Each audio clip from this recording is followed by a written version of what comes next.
Dragi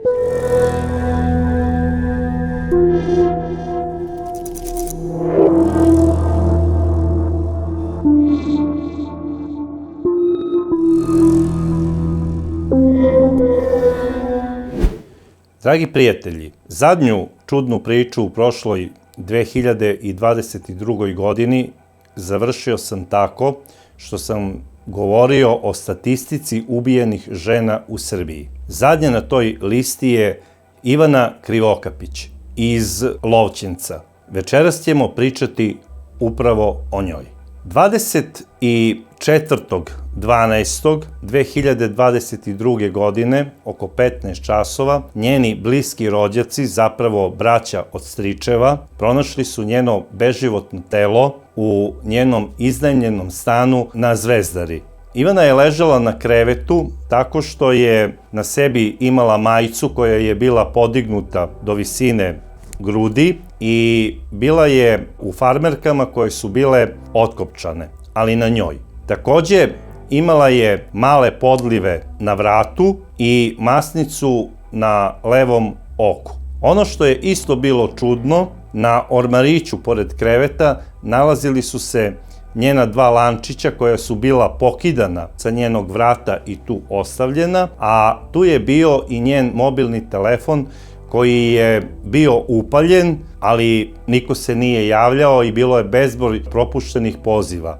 U stvari najviše od strane njenih roditelja. Braća su odmah pozvala policiju i policija je došla i odradila uviđaj i s obzirom da se tu u stanu nalazio njen telefon sa zlatnim lančićima, shvatili su da se ne radi o ubistvu iz koristoljublja, već najverovatnije iz strasti. Tačnije, nisu znali o čemu se radi, poslali su telo na sudsku medicinu, gde je dokazano da je devojka nastradala, znači nasilnom smrću, i digla se velika prašina u srpskoj javnosti. Ko je NN osoba koja je 23. decembra u periodu između 0:30 časova i 02 časa izvršila ovo brutalno ubistvo nad Ivanom Krivokapić. A ko je zapravo Ivana Krivokapić? Ivana Krivokapić je devojka koja je rođena 10. januara 1996. godine u opštini Mali Iđoš, tačnije u selu Lovćenac. Ona je rođena u porodici Krivokapić, koja je doseljena u ovom selu u takozvanoj 8. ofanzivi posle Drugog svetskog rata iz Katunske nahije u Crnoj Gori. Uglavnom, žitelji ovog stanovništva su upravo iz te nahije, čiji je glavni grad Cetinje, i oni su po svojoj svetoj planini i najomiljenijoj planini ovo mesto i nazvali Lovćencom. Ne bih sada da pričam o ovom mestu ko je pre rata živeo u tom selu i ko je bio većina, ali hteo bih da kažem da su se Krivokapići uglavnom bavili zemljoradnjom i radili su u okolnim poljoprivrednim kombinatima ili industrijskim kombinatima koji su vezani za poljoprivredu. I to uglavnom u samom Lovćencu, Feketiću, Vrbasu, u Malom Iđošu i nekim drugim mestima. Važe za jedno od najčasnijih i najuglednijih crnogorskih bratstva koje živi u Srbiji. Takođe, porodica Krivokapić, u kojoj je odrastala Ivana sa mlađim bratom, važila je za jednu od najčasnijih u Lovćencu. I tako su vaspitavali svoju decu. Ivana je u Lovćencu završila osnovnu školu, da bi kasnije srednju školu upisala u Vrbasu i završila je čuvenu gimnaziju Žarko Zrenjanin u ovom gradu. Po završenoj gimnaziji Ivana upisuje Tehnički fakultet u Novom Sadu, odsek arhitektura, i stiže do 4. godine studiranja, odnosno postaje apsolvent na ovom fakultetu. U toku trajanja celog fakulteta ona je u Novom Sadu radila razne poslove i kao konobarica u nekim kafićima ili kao pomoćna radnica u kuhinji. Uslov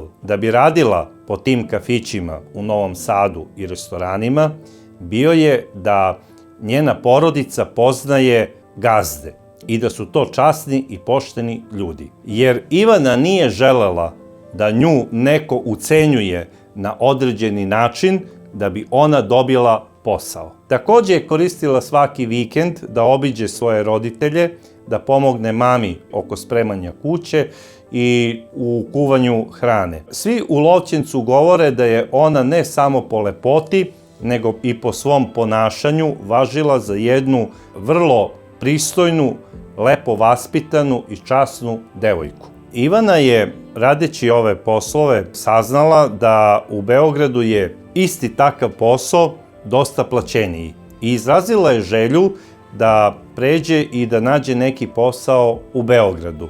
I njeni rođaci su preko jednog svog prijatelja pronašli posao po preporuci u Beogradu. Ona je zapravo došla kod čoveka koga su odlično poznavali maltene svi ljudi u Lovćencu. I počela je da radi u njegovom kafiću. I pošto se kafić nalazi na Zvezdari, ona je na području ove opštine iznajmila i stan. Bila je vrlo odgovoran radnik i gazda je bio zadovoljan njenim radom, a bogami i gosti koji su tu dolazili. Tu je dolazila mlađa populacija ljudi i uglavnom su svi bili fini. Ona se brzo uklopila u tu priču sa njima i svi su je gotivili. Ona je, pored savesnog posla, imala još jednu veliku preokupaciju. Ivana je inače bila ljubitelj planinskih sportova i prirode i bila je član Planinarskog saveza. Ona je obilazila u njihovoj organizaciji mnoge planine ne samo u Srbiji, već i u Crnoj Gori, a bogami i u okruženju. To planinarsko udruženje je organizovalo u leto 2021. godine planinarenje na Prokletijama. Po dolasku tamo oni su se upoznali sa lokalnim vodičima, jer je takva procedura, i ostala je nekoliko dana. Tačnije se to dešavalo u opštinama Plav, Gusinje i Andrijevica. Na tom planinarenju po Prokletijama išli su na prevoje Vezirova brada, Popadija i još neki. To planinarsko udruženje došlo je da poseti, znači, Prokletije, konkretno dolinu Grebaje. Inače, ova dolina bila je faktički nepoznata turistima sve do 90. godina, zato što je to oblast koja se graniči sa Albanijom i tu je bio veliki broj naših karaula i centara za osmatranje. Počeo od centara veze pa do raznih bezbednosnih objekata. I iz tog razloga vojska je bila zabranila ovu oblast za turizam. Inače, lanac Prokletija počinje od Jadranskog mora pa se završava sve maltene do granice sa Makedonijom, odnosno do Šar planine, tačnije do Popove šapke. I prostire se i u Albaniji i u Crnoj Gori, Makedoniji i Srbiji. I zbog te zabrane koju je imala ova oblast za obilazak od vojske, ovo je postao pravi dragulj za istraživanje planinara, jer je bilo puno misterija koje je trebalo tek otkriti. I naravno prirodnih lepota. Na tom mestu je počeo da se razvija i lokalni turizam. Mnoge porodice gde su nekada držale svoje katune za gajenje stoke, sada su napravile smeštaje za prihvat turista. Odnosno, napravili su planinarske domove. Mnogi od tih planinarskih domova nalaze se i u selu Vusaje u pomenutoj opštini Gusinje. I dok su planinari šetali ovim tek otkrivenim stazama, diveći se, znači, prirodnim lepotama i prelepom pogledu koji je pucao na sve strane u nedogled, njih je vodio poznati lokalni vodič za planinare Jetmir Gočaj. A ko je bio Jetmir Gočaj? Jetmir Gočaj je mladić koji je rođen 27.11.1997. godine u Beranama u 7 časova i 20 minuta. Od oca Špena i majke Zolje. Majka Zolja je rođena u Peći sa Kosova, a očeva familija vodi poreklo iz Tropoje u Albaniji. To je časna porodica koja se bavi stočarstvom, malte ne vekovima su poznati na Prokletijama kao uzgajivači stoke. Na mestima gdje su im nekada bili katuni, također je ova porodica napravila planinarske domove za smeštaj turista. Pored sina Jetmira imaju još 2 sina. Jedan je otišao kod strica u Ameriku i bavi se ugostiteljstvom kao i stric, a drugi je ostao kod oca i bavi se stočarstvom. Inače, stric ima poznati restoran u Njujorku i on je više puta zvao Jetmira da dođe kod njega da radi, međutim on nije želeo da ode kod strica, a inače sa srednjim bratom Škumbimom koji je ostao u Gusinju nije u dobrim odnosima. Iz kog razloga tačno, to ne znam. Osnovnu školu je završio u Plavu, a kasnije je u istom gradu upisao i versku školu za imame. Da li je završio tu školu, ja ne znam. Inače, Plav je poznat kao centar vehabijskog islama u Crnoj Gori, odakle se širi novo učenje i pogled na islam, odnosno tumačenje Kurana.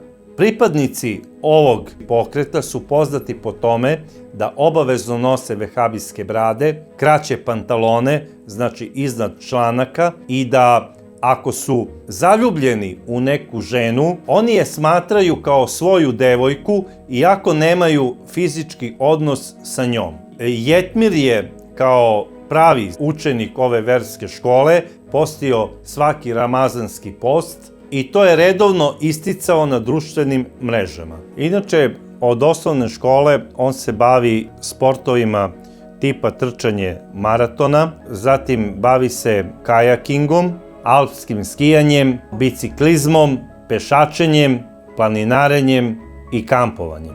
Sve ono što je vezano za turizam u ovoj oblasti Prokletija. Zato je važio za jednog od boljih vodiča. Pored bavljenja ovim sportovima, on je govorio nekoliko jezika. Govorio je albanski, srpski, engleski, francuski i španski jezik. Također on je gajio veoma veliku ljubav prema fotografiji. Pored prirode, koja je bila njegova omiljena tema fotografisanja, on je fotografisao i svoje klijente kojima je bio vodič. I oni su time bili veoma zadovoljni. Iako meštani Gusinja tvrde da on nije imao najsavremenije aparate i kamere za fotografisanje, njegove fotografije su bile izuzetno dobre.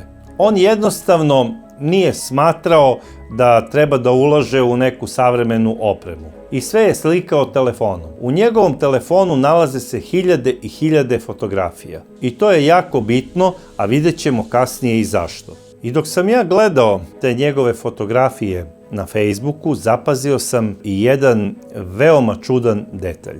Naime, na mnogim fotografijama on se slikao bez majice. I ja sam primetio da ima izrazit pivski stomak. E sada, kako je moguće da jedan mladić od 25 godina koji se bavi sportom, i to ne jednim, nego znači serijom alpskih sportova, ima pivski stomak? To ne ide jedno s drugim. To nagoveštava u stvari da je on možda bio i ljubitelj alkohola. I meštani Gusinja tvrde da je to u stvari jedan od glavnih razloga zašto je njegov stric iz Amerike odlučio da ga ne odvede za Ameriku. Inače, preko leta ovaj mladić je radio i neke druge fizičke poslove za nadnicu, tako što je plastio seno, kopao je njive drugima, također je išao i u seču drva da bi došao do novca. Međutim, priča se po Gusinju, bar sam ja tako dobio takvu informaciju, da mnogim ljudima u Gusinju duguje i novac i da ga smatraju za neku vrstu nepoštenog mladića u ovom mestu. Čak postoji i priča da je i od turista krao novčanike i neke vredne stvari. Sad, da li je to tako, ja stvarno ne znam, ali generalno se tako priča u Gusinju. Također se u Gusinju priča da je došao pre nekoliko godina i za Beograd da bi upisao privatnu akademiju za bezbednost. Međutim, pošto nije prošao proveru, on je slagao oca da je upisao istu, a u stvari se družio sa ljudima iz svog kraja koje je sreo u Beogradu, a koji su u ovom gradu bili poznati kao šibicari, kockari i prevaranti. Kada je to saznao njegov otac Špen, odmah je došao za Beograd i vratio ga je za rodno Vusanje, da bi se bavio poljoprivredom i stočarstvom.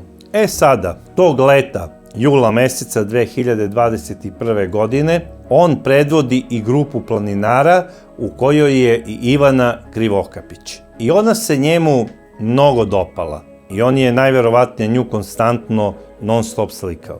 Znači on je onako kao neobavezno njoj predlagao te stani ovde, te stani onde da bi se iza tebe video onaj najlepši pejzaž, hoću da imaš najlepše uspomene iz ovog planinskog raja i pokušavao je da s njom postane što bliži i najverovatnije je od nje i zatražio njen broj telefona. Verujem čak da je on njoj i rekao da je on i student u Beogradu i da će joj se obavezno javiti čim bude počela naredna školska godina, odnosno naredni semestar. I Ivana se posle tog planinarenja vratila za Beograd i nastavila je svoj uobičajeni život. Znači rad i odlazak kod svojih roditelja za vikend.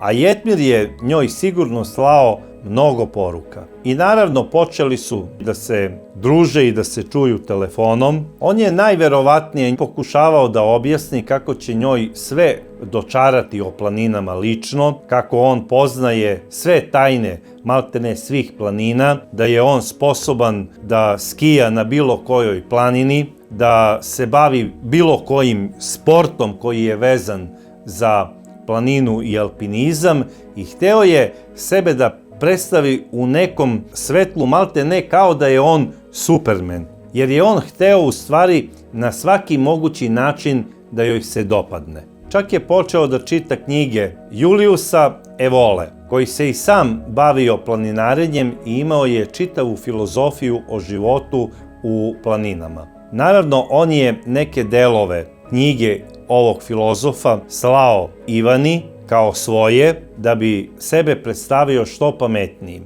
I naravno, kada je prvom prilikom oca Špena uspeo da nagovori, da ga pusti da dođe za Beograd, kako bi završio neke obaveze u gradu, u smislu da podigne neka dokumenta, navodno sa fakulteta koja su mu ostala ovde, odmah se javio Ivani i izrazio želju kako bi hteo da se vidi sa njom da bi popili kafu. I ova jadna devojka, ne sluteći ništa, najverovatnije je i prihvatila da ode na kafu sa njim, smatrajući ga za prijatelja. Jetmir je na tu kafu najverovatnije došao sa namerom da Ivanu smuva. Međutim, bio je kukavica. Uopšte nije znao na koji način da počne priču oko toga i predložio je Ivani da ako ona želi sa svojim društvom dođe u toku zime u Gusinje na alpsko skijanje, što je ona onako samo rekla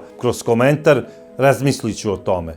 Sada, ona je u januaru 22. godine zaista bila na alpskom skijanju. To se vidi na fotografijama na njenom Facebooku. I vidi se na jednoj od fotografija da pored nje stoji muškarac u crnoj jakni sa narandžastim rajfešlusom i zelenim pantalonama.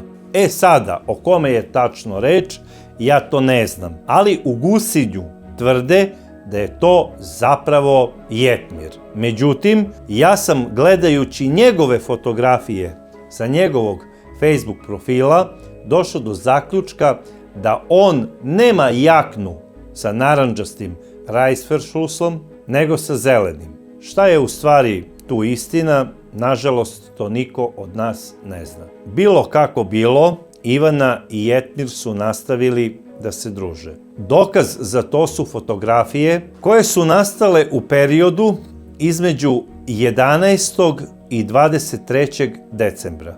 Na tim fotografijama se vidi da njih dvoje zajedno kite jelku i da se spremaju za novogodišnje praznike. Oni su srećni, on ima kapu Deda Mraza, smeju se i onako baš su opušteni i raspoloženi. Takođe na tim fotografijama se vidi i jedan crni ranac koji najverovatnije pripada njemu. Sada, zbog ovih fotografija koje je Jetmir okačio 24. decembra, znači dan posle ubistva, mnogi tvrde da su najverovatnije Ivana i on bili u vezi.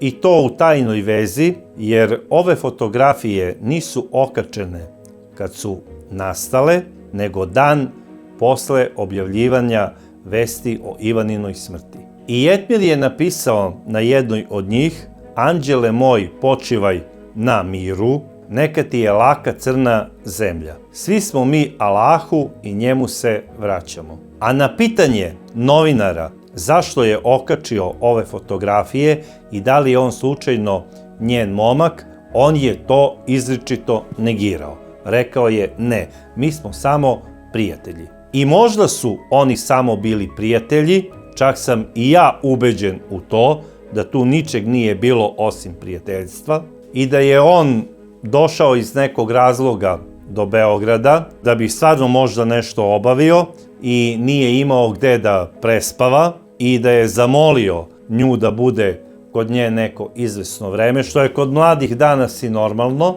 a možda je on sve vreme glumio samo druga, a imao je neke tajne namere. Operativnim radom beogradske policije i veštačenjem baznih stanica mobilne telefonije došlo se do zaključka da je Jetmir boravio u periodu od 11. decembra do 23. decembra u stanu Ivane Krivokapić. Iako on tvrdi da su te fotografije kićenje jelke nastale u avgustu. Molim vas, kome bi palo na pamet da se oblači kao Deda Mraz i kiti jelku u avgustu mesecu? Ali ajde i da mu padne na pamet, ali koja devojka ovde kod nas, kada je u tom periodu bilo 40 stepeni, nosi džemper u svom stanu? To je van svake pameti. Po tragovima i po izveštaju obdukcionog nalaza, tužilaštvo je sigurno da je Ivana ugušena tako što je neko uhvatio za vrat i držao je drugom rukom zatvoren njen nos i usta. Samim tim je prekinut dotok vazduha u njen organizam i ona se ugušila.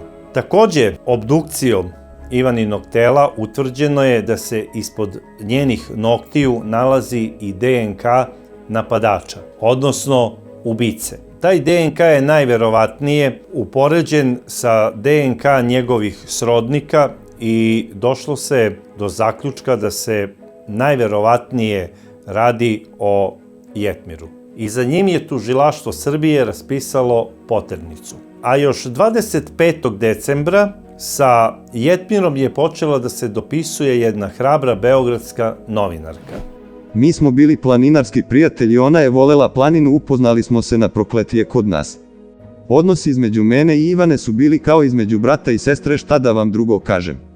Je li objavite nešto o ovome, ili? Iskreno bih volela da se čujem sa vama, nismo imali priliku da razgovaramo sa njenim prijateljima, pa bih volela samo par pitanja o njoj da vam postavim. Možemo i ovako putem čata, čisto kako bismo javnost bolje informisali kakva je devojka bila. Ne želim da vas uznemiravam, ali nadam se da i vi nas razumete. Da, razumem ja vas, ali vi nas ne razumijete. Očigledno ja razumem vas, posao sve to stoji, ali kad neko nema snage posle toga ni za šta. Ja nemam snage da živim više, kamoli da dam neku izjavu. Izvinite. Ono, znaš, ako naredni dana budem bolje ili ne znam, javit ću se. Okej, razumem vas. Ako možete da kažete par reči o njoj i to će biti dovoljno. Ukoliko i to ne možete, zaista vas razumem, bol je velika. Pa bol je jača od mene u ovim trenucima. Ako budete smogli snage, javite se. Znam da je tako, ali morate biti jaki i izdržati zbog nje. Iako je nisam poznavala, verujem da ne bi volela da vas vidi tužnog. Još jednom iskreno saučešće, držite se. Bila je jako uporna. svaki dan se dopisivala s njim i iz njega izvlačila informacije. Poštovanje, nadam se da se bar malo bolje osjećate ukoliko je to uopšte moguće. Htela sam da vas pitam, s obzirom da su stigli rezultati obdukcije, kako to komentarišete? Da li sumnjate na nešto i šta mislite koji je uzrok smrti, s obzirom na to da ste videli rezultate i da ste bili jako bliski sa Ivanom? Bez komentara. Znači nemate nikakvih sumnji povodom rezultata obdukcije? Čisto sam ostao bez komentara, zamolio bi vas da ne pišete nešto bez mog odobrenja, inače ćemo po sudovima da se bavimo. Hvala vam. Okej, nije problem. Da li imate da kažete možda još nešto? Kao što su mnogi vaši kolege drugi novina objavili slike moje bez mog odobrenja i na smišljenom tekstu. Nažalost, posle obdukcije nemam ništa više da kažem. Znam, razumem vas potpuno, ali eto, ceo ovaj slučaj je medijski ispraćen, a ni nama ništa nije jasno, pa pokušavamo na sve načine da dođemo do istine. Ali vi mene ne želite da me razumijete, samo bi da nešto pišete bez veze. Da, kapiram sve. Kad policija nije u stanje da dođe do istine ko je to mogao da uradi, onda mi i vi možda nećemo nikad znati. Samo sam posle toga ostao bez teksta. Pa to ste u pravu, ali eto, mi nemamo drugog načina da saznamo nego od vas, te iz tog razloga stalno postavljam eto to pitanje. Da li vam je nešto sumnjivo i šta je moglo da prethodi ovome? Jer je zaista neverovatan slučaj. Pa odakle bi ja znao? Ne razumijem kako bi mogo ja da to znam. Pa pretpostavka jer ste je poznavali, jedino zbog toga. Pa nije ni prvi ni zadnji slučaj da se nešto ovog tipa ne saznaje nešto, kao u Crnu Goru tako i u Srbiju. Ali ne da znate nego sumnjate. Pa jeste istina, čeka se još taj nalaz pa ćemo videti, možda otkrije nešto. Pa da, i mi svi čekamo taj nalaz da bi nešto više saznali. Posle toga će da vidimo. A jel znate možda kada će dostaviti te informacije? Samo sam čuo preko drugare da će trajati 2 nedelje valjda. Dosta. Izvinite, samo još jedno pitanje. Da li znate možda nekoga njoj bliskog ko bi pričao za medije? Pa mislim da neće niko ništa da priča posle svega šta se desilo. Mislim da nemamo ni snage da se bavimo time. Znači, kao što smo rekli, bez mog odobrenja nema pisanja, jel važi? Sve smo se dogovorili, ne brinite. Hvala. Posle nalaze vidjet ćemo nešto. Hvala vama, čujemo se. Hvala i vama na razumevanje. Pozdrav. I njoj je taj chat delovao nekako nerealno. Zapravo, njoj se činilo da je Jetmir stalno pokušavao u tim razgovorima da skrene sa teme Ivaninog ubistva, glumeći kako je njemu preteško. Jel vi vidite da ste osumnjičeni za ubistvo Ivane Krivokapić? Kako to komentarišete i da li ćete se javiti policiji? No comment. Naravno, javio sam se u policiju ujutro. Obavili smo razgovor, dao sam izjavu kada sam se pojavio i rekao im da me tražite, svi su bili u fazonu, ko te traži? Niti crnogorska, niti srpska policija. Slijedi nastupak suđenja za sve portale i ljude koji prete i pišu za mene. Hvala, doviđenja. Kako sada komentarišete to s obzirom na to da ste sada zvanično osumnjičeni za Ivanino ubistvo, kao i da tužilaštvo traži raspisivanje poternice? Like. Da li planirate da se javite policiji? Jedino da prespavam tamo. Niko me ne traži. Što je sa vama, ljudi? Dokoj niste više. Pogledajte medije. Pozdrav. Ako je on bio Ivanin najbliži prijatelj, kako to da za njega niko nije znao, pa čak ni Ivanina porodica? I odakle toliki broj Ivaninih fotografija koje on objavljuje posle Ivaninog ubistva? Zašto iste nije objavio ranije? Što nije u avgustu okačio tu fotografiju i napisao, evo, avgust je, mi kitimo jelku, a ja sam Deda Mraz. Mislim, zaista je ovo sve konfuzno sa njegove strane i sve što kaže ide u prilog tužilaštvu i njihovim sumnjama da je najverovatnije ovo krivično delo upravo izvršio Jetmir Gočaj iz Gusinja. Ja lično ne znam šta da mislim. Sve je to pod nekim velom tajne. U Gusinju niko ne zna da je on ikada imao nikakvu devojku. Ovamo u Lovćencu i kod familije Krivokapića niko ne zna da je ona imala momka, pogotovo ne Albanca iz Gusinja. I prosto sam ovde onako ostao bez teksta. U nekim časopisima se tvrdi da je ona navodno sa njim bila i u emotivnoj vezi. Da li je to stvarno tako, ja ne znam i ne mogu da tvrdim, a čisto sumnjam da je to bila i neka ozbiljna veza, ako je ičega uopšte bilo između njih. Moguće da je ona na kraju krajeva njega primila kao druga i kao kolegu planinara, ali šta je bilo u njegovoj glavi i šta je zapravo bio njegov cilj te posete i da li je on potajno ili da je ona možda čak i znala da je on bio zaljubljen u nju, ja to ne znam. Da li se tu u stvari kao motiv možda navodi strast ili neuzvraćena ljubav, nisam siguran. Ali sigurno znam da je ovaj čovek koji je izvršio ovo krivično delo bio u stanu i da je imao ključ od stana, otključao, zaključao, otišao taksijem, seo na autobus i otišao tamo za gde je kupio kartu. A da li je ta karta bila za Gusinje ili možda za Peć, ja to nisam siguran. U svakom slučaju, ovaj slučaj je pun nekih čudnih detalja. I ja ne bih voleo da se cela ova priča pretvori u reality, nego da ako postoje stvarno dokazi da se zna ko je ubica, isti bude uhapšen, bez obzira da li je državljanin Srbije ili Crne Gore i da bude izveden pred lice pravde. Koliko znam, između Srbije i Crne Gore postoji ugovor da ako je državljanin određene republike počinio neko krivično delo u onu koja ga traži, mora biti izručen, bez obzira čiji je državljanin.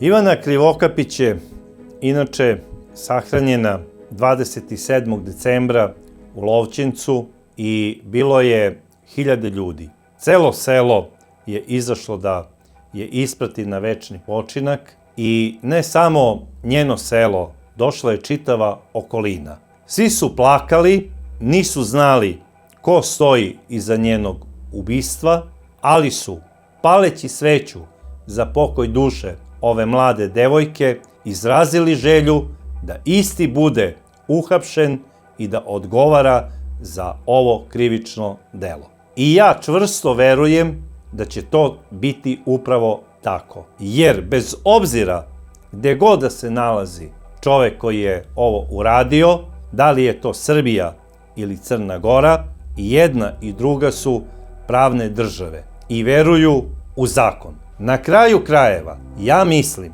da je Crna Gora kao država i u obavezi da ovog mladića, za koga tužilaštvo u Beogradu sumnja da je izvršio ovo krivično delo, podhitno treba isporučiti Srbiji i organima vlasti da bi se utvrdila njegova krivica ili nevinost. Jer Ivana Krivokapić je između ostalog bila i pripadnik crnogorske nacionalnosti.